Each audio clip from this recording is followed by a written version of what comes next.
Hello everyone, my name is Anfield and welcome to Is BDO Worth Playing, a video which will hopefully help those curious to decide if they want to give the game a try or not. My goal here is to show off what the game is like to play, what are some things it has to offer, and discuss any fears you may have or about what you might have heard. As an almost 6-year veteran, I will be happy to help with any questions you don't get answered by this video, but let's get started. So what is Black Desert Online? BDO is a sandbox MMO developed by Korean studio Pearl Abyss. It operates a single world game with almost no instancing in the world itself, and channels you can freely hop between every 10 minutes. The game has the usual progression of leveling your character and acquiring gear, but doesn't directly tell you what to do. The main story is more of if you care to learn kind of situation. That is to say, the story is there, but not in your face. I actually find the lore in BDO quite interesting, but it can make the world feel more alive when you understand why things are the way that they are. But most players do the usual R spam, which references the button that allows you to skip past the dialogue. The game also lacks the progression via dungeon and raids that other MMOs provide. This is both a strength and a weakness. Although BDO does have the recently added Ataraxian dungeon, it's still not a progressive classic stage-by-stage boss fight in which you hope to obtain the gear you want from the boss. Instead, it simply grants you money and other items for your time. This lack of dungeon group PvE overall is a weakness and something they've minorly worked on.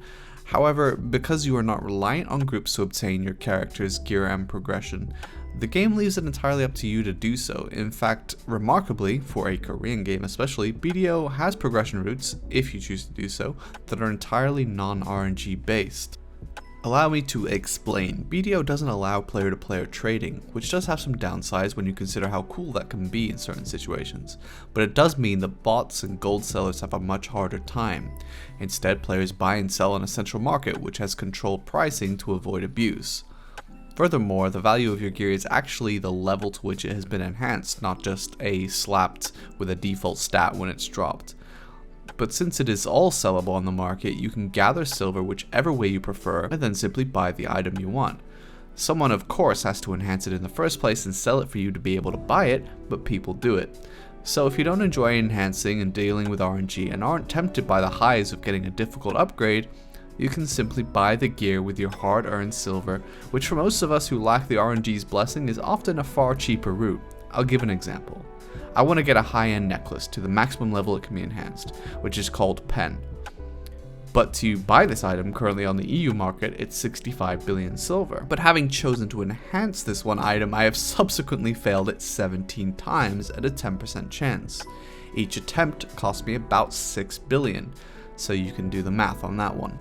I feel like this is a good segue into a topic I hear many new players that pop into my stream ask: pay to win. Especially after hearing you can buy gear with silver.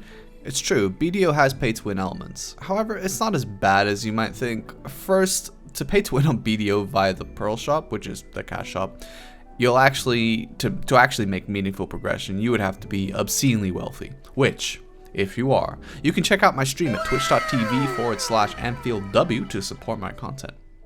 One key aspect, at least, is this directly contributes to the developer. Although pay to win is never something that should sit right with us players, MMOs are plagued with it all the same in many forms. Even the submodel games, of course people skip progression and buy accounts, or buy boosts through dungeons and raids and gears from other players. Retail WoW specifically seems to be riddled with this. The point here is that BDO has in the cash shop, it's not going to negatively affect your experience. And with a very cheap cost or even sometimes free game with no required sub fee or expansion cost, I still think it's a solid deal. BDO has also made massive strides since launch to alleviate the perceived costs from the Pearl store. Now a free-to-play player gets many of the items that years ago you would have had to be dipping into your wallet to get, such as pets.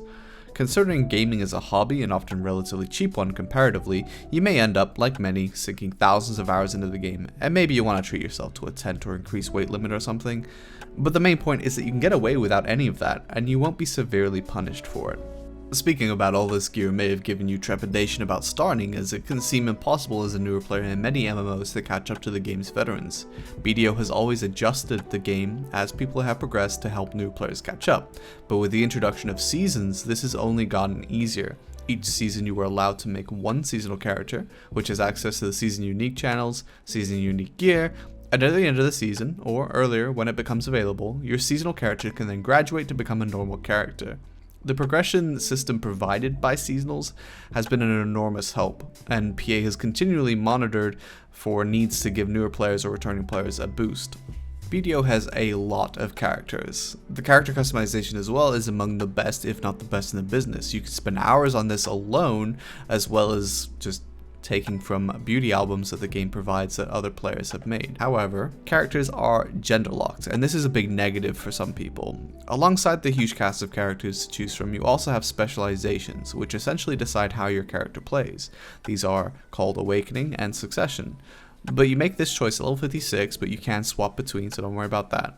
Almost all characters have this. Succession doubles down on the original theme of the class, granting improved mechanics and far more damage to those skills. Awakening adds more depth with a new weapon to use and corresponding skills. Instead of ditching your original skill set, Awakening simply grants you new skills in addition to your old.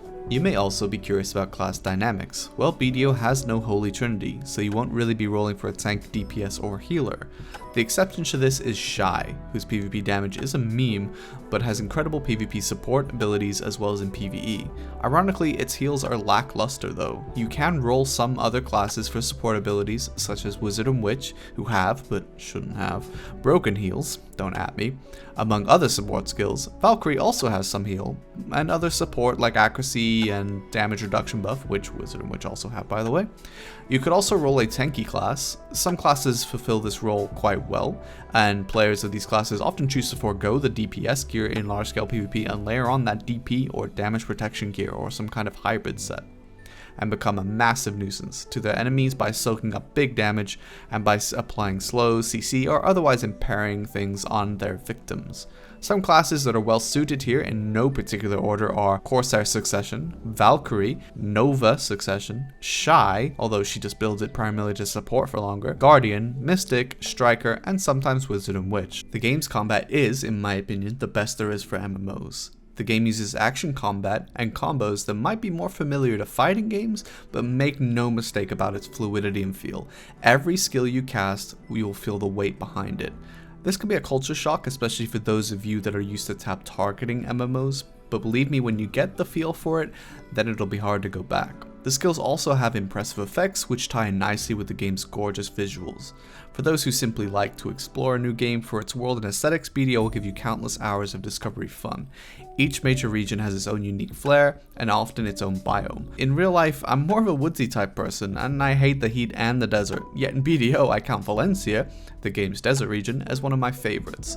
And this has a lot to do with the game's gorgeous graphics and stunning visuals.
So what can you do in BDO? Like all MMOs, it's about the grind. With no dungeons and raids to clear and then farm, the primary PvE content revolves around grind spots, which can be solo or group. This may put some of you off, and I understand. I myself played Classic WoW, which I really enjoyed actually, to try more group-oriented PvE content, and I really enjoyed watching the Race to the World First in retail, even though I don't really play it. I did find, after the initial clears of dungeons or raids, it became incredibly grindy on subsequent runs, as you never really recapture that feeling of progression again. That being said, if BDO can improve their dungeon design, a world where both exists is probably most ideal. There is something to be said for being able to control your own progression whenever you feel like. If PvE grinding monsters is not your style though, the game has an extremely detailed life skilling profession system, which tie in with each other, and since BDO is about silver generation to progress your gear, life skilling is a viable way to do this. It has its own gear set progression as well, and you'll have you traveling all over the world or simply sitting in the comfort of your player house or mansion. BDO does allow for some AFK activities such as fishing, cooking and alchemy if you have the match to last, horse training, processing, and others. You can also embark on a bartering adventure, which will see you start out with a smaller boat until you eventually progress to a large carrack, a 9-cannon broad-sided man-of-war. Bartering is trading items from island to island and can also be done semi-AFK with the autopath system. PvP in BDO is a mixed bag. As someone who primarily plays the game for PvP, things can get a little frustrating, but it can also be by far the most fun you can have in the game if you are a fan of PvP. Aside from the open world flagging, which is gated by a nasty karma system outside of the Arsha PvP server, you also have guild wars, where one guild declares war on another, bypassing the karma system. Some of the most fun I've had is a spontaneous guild vs guild open world PvP, where you call in all the homies. But you also have structured PvP in Node Wars and Sieges. Node Wars were recently revamped and the jury is still out on many of the changes which seem to be altered by feedback every week. But one thing for sure is that PvP is more financially rewarding than it has been in the past, and that is a positive note. Node Wars, as the name implies, sees your guild place a fort to control nodes, which are areas of the map within the regions. You can capture and connect multiple nodes but be attacked on multiple fronts. There is also tier 1 nodes on 2 regions which have capped gear, meaning your gear stops counting past a certain point to keep players on a level footing and to ensure newer players can get a taste of PvP without being one-shot. On Saturday, guilds that have controlled higher tier nodes can go to Siege. Siege happens on currently 3 regions, although this is likely to change as it used to be 5 before a revamp temporarily disabled 2 of them. 2 of these Siege regions have capped gear, however their caps are much higher than the tier 1 node wars. The final, like tier 2 to 4 node wars, have uncapped gear. There's also the Battle Arena, accessible through your escape menu. Battle Arena is simply a place where you can duel your friends or strangers. It has a King of the Hill type mini mode in it, but is not very fancy. Finally, there is RBF, or Red Battlefield, which has 2 maps, one of which is very unpopular so it doesn't actually get played. RBF is a chaotic mode where you are randomly assigned one of 2 teams, the goal of which is to simply gain the most points by killing players of the other team. It is not very advanced, and the ranking is just based on kills, which is more grinding than skill. There is also an Arena of Arsha, which is used to hold tournaments, but it's not an instance queue system or anything like that. Your guild just rents it out, or the GMs do if they hold a tournament. The game badly lacks more interesting battlegrounds and ranked queue PvP modes like 1v1 or 3v3. PA promised recently that it was coming, but we all, at least at the time of this video, continue to hold our breath. There is another conference coming up, the Calfium Ball, which happens every winter, which discusses the game's future plans, updates, and questions. A Heidel Ball takes place in the summer. However, these are notorious for broken promises, which doesn't stop me from being high on that hopium every single time. PA has been far better this year at listening to players and addressing core issues, and we've got a lot of great updates recently. Oh, there I go again. If you're like me, you also like going for and collecting rare mounts in MMOs. BDO's system is primarily focused on horses, which start at tier 1 and go all the way up to tier 10, which are called mythical horses, of which only one of Future 3 is currently available, the Pegasus, which I should add a quick note can't properly fly. There's no flying mounts in BDO, but they can glide, and in the case of the tier 10, they can hover. Below that are the tier 9 or dream horses, Unicorn, Doom, and Pegasus. The mythical system simply improves these 3. As a new player, you start out probably with a tier 5, I think, from rewards. Sometimes you can get a tier 8 from PA depending on what events you have. Horses can be bred and they do have stats and skills. The training life skill profession influences everything horse, including how much money you get back from the unique horse market. Although I would argue that it severely lacks above tier 8, the system from tier 1 to 8 is great. However, it gets ditched for the Horse Awakening to become one of the dream horses. And speaking as someone who spent a year to get my tier 10 Pegasus, the Mythical Awakening is one of the most poorly designed systems in the entire game. Didn't stop me going for it though, because I wanted this thing so bad. Other mounts are negligible. Guilds can get Guild War Elephants, which are used in nodes and sieges. You can get a baby elephant to trade with, but I'm not sure people really do that anymore. You can also get a camel and a donkey, camel to traverse the desert, which horses are very slow through, except unicorns, which can move freely there, and donkeys are, well, for shy roleplaying, I don't know. Player housing in BDO was recently updated to include the first mansion, with more slated for later, which are available after certain quests and contrary to real life are very affordable. Player housing in BDO started off and is still continued to be an instance system where you simply rent out a building space and put things in it, and you can visit your friends and your guildmates' houses as well as other players that have high amounts of points. The mansions are slightly different where you can't do that last part, but you can visit your friends and it is instance, but you can fill it up with unique furniture. It brings a whole new dynamic to furniture crafting, as you now can also have a garden to fill.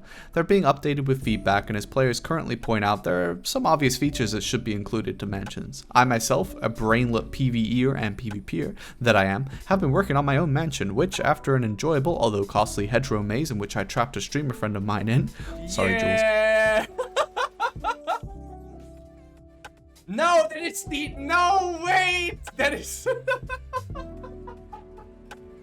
2 hours later. I started it. I thought it's so much smaller than this.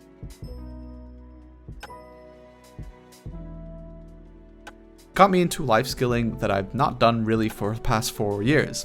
All to craft is sweet mansion stuff. I was extremely proud of my first lamppost, you guys. What about your character's outfits and appearance? BDO does have gear appearance, but outside of Black Star gear and Fallen God gear itself, it doesn't often look that great with a few exceptions. Mostly the game sort of operates a transmog type system where you have an outfit masking the gear's appearance. Most of these are from the Pearl store. You can buy them from other players from the central market as well, but this can be difficult depending on your region. There are also crafting outfits which can be cool as well, as an outfit gained from endgame grind spots at a low rate is one of my favorites. There's also an outfit you can earn through a world boss, but that's a massive money sink. But you can mix and match and dye your outfits with full RGB range or with dye sets. That about wraps it up. I hope you have all the information you need to make an informed decision. Personally, I think that for the price, which again is often free, the game has extraordinary value.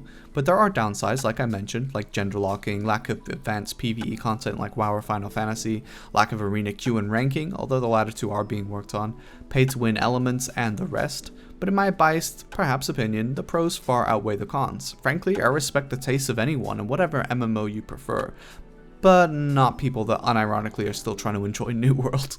You get a yikes from me. But as always, thanks for watching. If you have any further questions or just want to hang out, or feel free to catch me on my live stream at twitch.tv/AnfieldW. See you guys.